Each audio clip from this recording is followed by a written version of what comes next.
Anda merasa sedang diawasi ribuan toko yang sama di setiap sudut jalan yang Anda lewati. Kita mengira kita masuk ke Indomaret karena ingin kita sendiri. Tapi kenyataannya, Anda sedang masuk ke dalam sebuah pelengkap psikolog dan efisiensi yang sudah dirancang sejak 37 tahun yang lalu. Bunyi ting-tong itu adalah suara dari sebuah mesin raksasa yang sudah bekerja selama 37 tahun. Tapi di balik cahaya neon yang terang itu ada sebuah cerita yang gelap tentang luka krisis moneter, tentang manajemen kardus yang gila, hingga sistem potong gaji yang tidak terlihat mata. Hari ini kita tidak bicara soal belanja, kita bicara soal anatomi raksasa. Indomaret tidak lahir sebagai penguasa. Tahun 1988 di Ancol, dia hanyalah sebuah laboratorium kecil, tempat riset kecil untuk melihat sejauh mana orang Indonesia mau belanja di tempat yang ber-AC. Tapi tahun 1998 datanglah krisis penjarahan, ketakutan. Banyak toko rata dengan tanah. Di sini titik baliknya, Indomaret sadar mereka tidak bisa berdiri sendiri, mereka butuh sekutu. Maka sistem waralaba lahir. Ini bukan cuma soal bagi hasil, ini soal bagi resiko.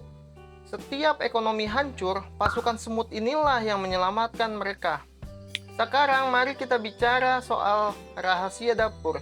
Pernahkah kalian melihat tumpukan kardus di belakang toko? Bagi kita itu sampah, bagi Indomaret itu adalah pendapatan cabang. Mereka punya tenaga kerja khusus hanya digaji untuk ngurusin kardus saja, dikumpulkan, dipres, dan dijual kembali.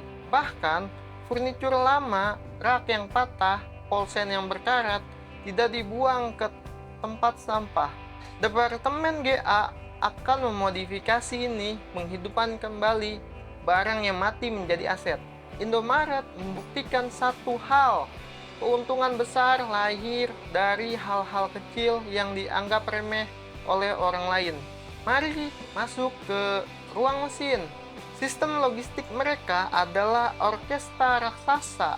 Ada DC yang disebut distributor center, ada digital packing system yang membuat kesalahan jadi mustahil. Kenapa Indomaret jarang kehabisan stok?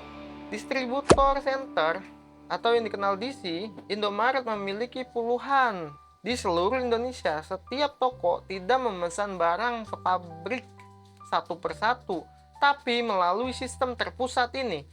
Digital Packing System (DPS) di gudang, mereka menggunakan sistem digital untuk memilah barang sehingga pengiriman ke toko sangat cepat dan akurat. Tailgate System, sistem bongkar muatan yang didesain agar barang sampai di toko dalam kondisi prima dan tidak memakan waktu lama. Tapi lihatlah ke atas, arah AC. Indomaret tidak pernah membeli AC. Mereka menyewanya. Kenapa? Agar beban servis, teknisi, dan kerusakan menjadi beban supplier.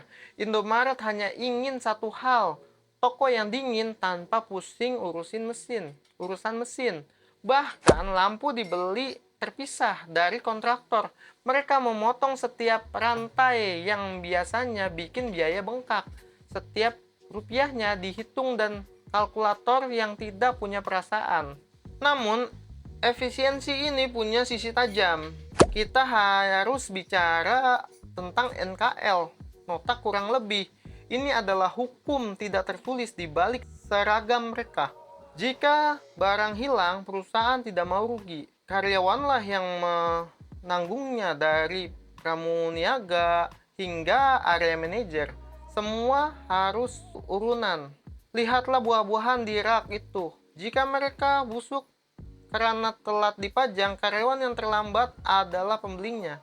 Ini adalah sistem yang memaksa setiap orang untuk menjaga toko seolah-olah itu milik mereka sendiri atau dompet mereka yang akan berbicara. Itulah cara mereka menjaga akurasi dan setengah jutaan barang yang keluar masuk setiap hari. Kenapa mereka jarang iklan di TV? Karena mereka tidak butuh iklan, mereka adalah lokasi. Strategi street location adalah kuncinya. Mereka menyewa lahan langsung 5 tahun dengan opsi perpanjang 5 tahun lagi. Mereka mengunci wilayah sebelum kompetitor sempat bangun dari tidur ya. Dari toko sembako kini mereka tempat bayar listrik, beli tiket, hingga nongkrong sore. Mereka tidak melewatkan perubahan, mereka memeluknya. 3 dekade berlalu, Indomaret bukan lagi sekedar toko kelontong. Ia adalah monumen ketahanan.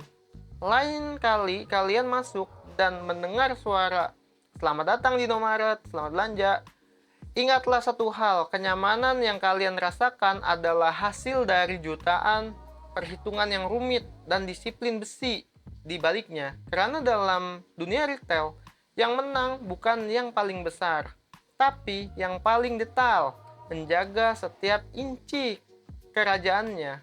Saya Bang Mor, arsitektur online toko kalian. Sebelum kalian tonton ke video yang ini, baik subscribe dan like-nya. Terima kasih, sampai jumpa di video-video selanjutnya.